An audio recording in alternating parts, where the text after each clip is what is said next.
अस्सलामुअलैकुम बच्चों, कैसे हैं आप सब? उम्मीद है खैरियत से होंगे। मैं हूं आपकी host Mariyam Zahra. Welcome to Art Planet. हाँ तो बच्चों, मैंने जैसे कि आपको पहले ड्राइंग की कुछ बेसिक्स बताई थी, वो बेसिक ये थी कि हमें लाइंस की प्रैक्टिस करनी है। अगर तो आपने उन लाइंस की प्रैक्टिस की है तो आज आपको कुछ मुश्किल नहीं होगी, लेकिन फिर भी मैं कहूँगी कि इस ड्राइंग को स्टार्ट करने से पहले आप ज़्यादा से ज़्यादा लाइंस की प्रैक्टिस करें, ठीक है? तो ड्राइंग करने से पहले आपको मटेरियल के बारे में गाइड कर दूंगी कि ये मटेरियल कहाँ से मिलेगा और बआसानी मिल जाएगा। ड्राइंग के लिए हमें सबसे पहले एक क्लीन पेज की ज़रूरत पड़ती है, ठीक है? स्कॉलर शीट का भी पेज ले सकते हैं आप और स्केचबुक भी, ठीक है? एक वाइट पेज चाहिए आपको। उसके अलावा कुछ पेंसिल्स हैं। कुछ भी आपने ड्रॉ करना है तो आप ये वाली पेंसिल लेंगे और उसके साथ ड्रॉ करेंगे। आपको ये आपके घर के करीब किसी भी करीबी बुक स्टॉल से मिल जाएगी, परेशान नहीं होना आपने, ठीक है? तो आप उनसे कहिएगा हमें HB पेंसिल चाहिए, तो आपको ये पेंसिल मिल जाएगी। उसके अलावा शेडिंग के लिए 2B पेंसिल, ये है 2B पेंसिल, ये भी मिल जाएगी आपको वहीं बुक स्टॉल से। ये जो 2B और 4B पेंसिल के बारे में मैं आपको बता रही हूँ, ये आपको ज़रूरत पड़ेगी शेडिंग के लिए। ड्राइंग तो आप HB पेंसिल से कर लेंगे, लेकिन जब आप इसकी शेडिंग करेंगे तो आपको ज़रूरत पड़ेगी 2B और 4B की। ये मैंने ड्रॉ किया है और इसको साथ शेडिंग भी की है। ये आपको बिल्कुल रियलिस्टिक लग रहा होगा, है ना? तो आप भी ये बना सकते हैं, ये कोई मुश्किल नहीं है, बहुत आसान है, ठीक है? मैं आपको इसके बहुत से आसान वेज बताऊंगी, ठीक है? इसके अलावा जो मैंने ये प्रैक्टिस की है, ये मेरी ये लाइंस की प्रैक्टिस की वजह से, ये देखिए यहाँ पे मैंने लाइंस की प्रैक्टिस की है। लाइंस के साथ वो ड्राइंग को मैंने ओवरऑल ड्रॉ किया है, देन फिर मैंने उसको शेडिंग की है, ठीक है? ये करने के बाद मैंने प्रॉपर एक ड्राइंग बनाई है, ठीक है? आपने भी इसी तरह से एक पेज पे छोटी छोटी ड्राइंग जो है वो ड्रॉ कर लेनी है। ये है हमारी शीट और ये है हमारा सैम्पल। हाँ, ये सैम्पल मैंने इसलिए रखा है कि आप इसकी मदद से ड्राइंग बहुत आसानी से कर सकते हैं। अगर तो आप इसका प्रिंट आउट निकाल लेते हैं और अपनी ड्राइंग के बोर्ड पे साथ ही लगा लेते हैं तो फिर आपको बहुत आसानी होगी और आपकी ड्राइंग भी अच्छी होगी, ठीक है? तो पहले तो हम स्केल लेंगे। स्केल के साथ हम एक ब्लॉक बना लेंगे। पहले बेसिक लाइन,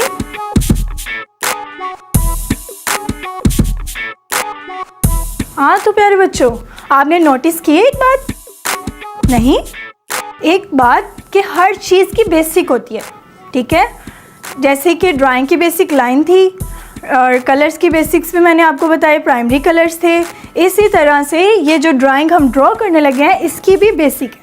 इसकी बेसिक लाइन एक फ्लोर लाइन है। ये जो मैंने लाइन लगाई है, ये फ्लोर लाइन है, ये देख रहे हैं आप? अब इसके साथ हम नीचे से ऊपर की तरफ इस ड्राइंग को बनाएंगे। पहले हम इस ड्राइंग को डिवाइड कर लेंगे 2 पार्ट्स में, ठीक है? बिल्कुल मिड उसका लेना है। ये इसका मिड हमने यहाँ पे भी ले लेना है।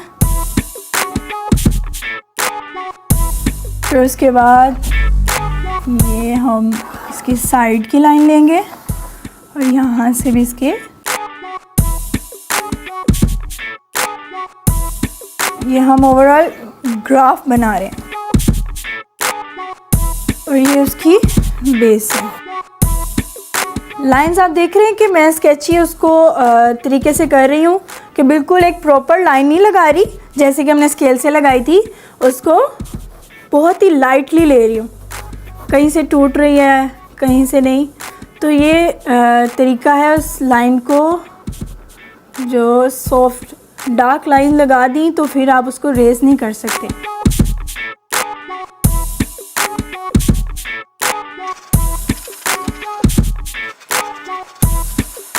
आप देख रहे हैं कि यहाँ पे एक सर्कल बन रहा है।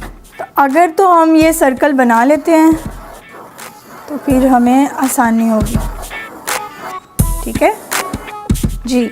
ये था हमारा रफ स्केच। अभी हम इसको थोड़ा थोड़ा करके नीट करेंगे। आपने नोटिस किया कि मैंने कहीं पे भी डार्क लाइन यूज़ नहीं की जब तक मेरी शेप ठीक से बन नहीं गई। अब जब मैंने देखा कि जी ये उसके मुताबिक लग रही है, तो अब मैं इसको थोड़ा सा डार्क करूँगी।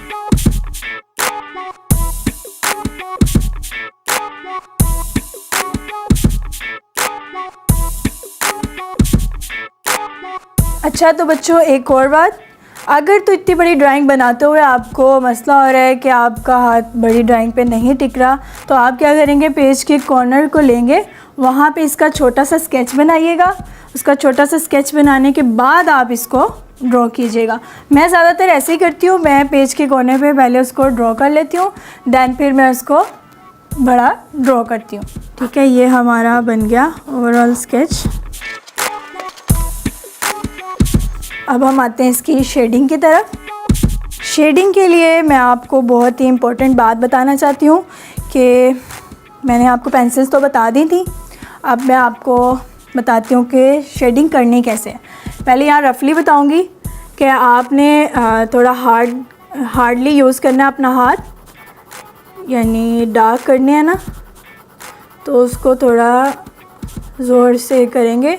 फिर आहिस्ता आहिस्ता जब हम आगे आएंगे उसको कंटिन्यू करते करते लाइट करते जाएंगे, लाइट से फिर मोस्ट लाइट, ये बिल्कुल लाइट की तरफ आ जाएंगे। देख रहे हैं आप, यहाँ पे भी उन्होंने शेडिंग में डार्क्स दिए हैं, फिर डार्क से वो थोड़ा लाइट की तरफ आए हैं, डार्कर टोन, मिड टोन और लाइटर टोन और वाइट। ठीक है, देख रहे हैं कितनी टोन्स यूज़ हुई हैं। तो यही टोन्स हमने अपनी ड्राइंग में यूज़ करनी है। हमने पहले उसको डार्क करना है, फिर लाइट, फिर उसके बाद लाइटर और फिर वाइट की तरफ। तो हम करते हैं शेडिंग।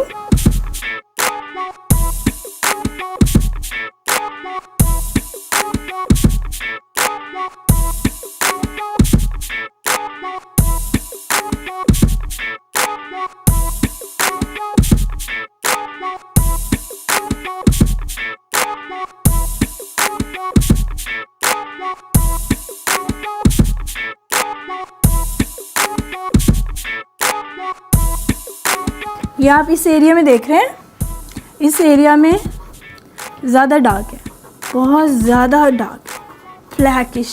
ये उसके शेडो का इम्पैक्ट दे रहा है, यानी कि यहाँ से इसको जो है शेडो बाहर की तरफ आ रहा है, तो हम भी इसको यहाँ से डार्क करेंगे।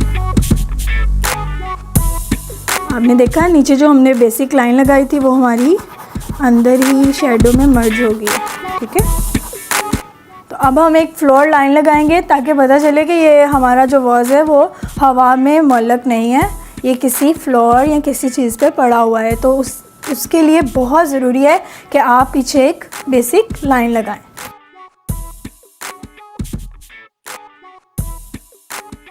किसी भी साइड पे यहाँ करके भी लगा सकते हैं आप, यहाँ भी लगा सकते हैं, इस एरिया में भी। तो एक लाइन आपने लाजमी लगानी है। ठीक है,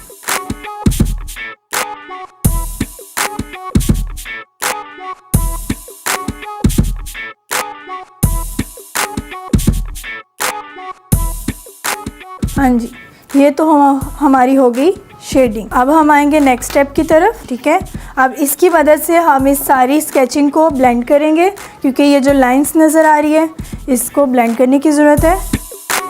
दबा के यूज़ नहीं करना आपने, इसको बहुत ही प्यार से आप इसको अभी रखेंगे ही तो हल्का सा मूव करेंगे, ये खुद ब खुद ही ब्लेंड होता जाएगा।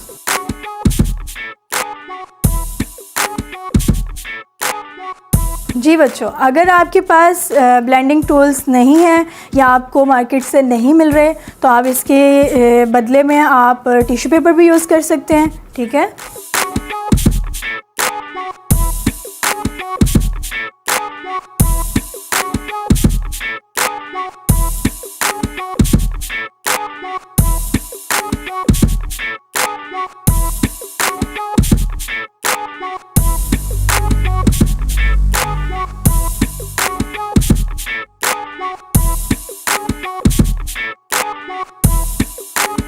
जी हमारी ड्राइंग इसी के साथ ड्राइंग और शेडिंग कंप्लीट हुई। उम्मीद करती हूँ कि आपको ये ड्राइंग और शेडिंग बहुत पसंद आई होगी। इसी के साथ अपनी होस्ट मरियम ज़हरा को इजाज़त दीजिए। अल्लाह हाफ़िज़।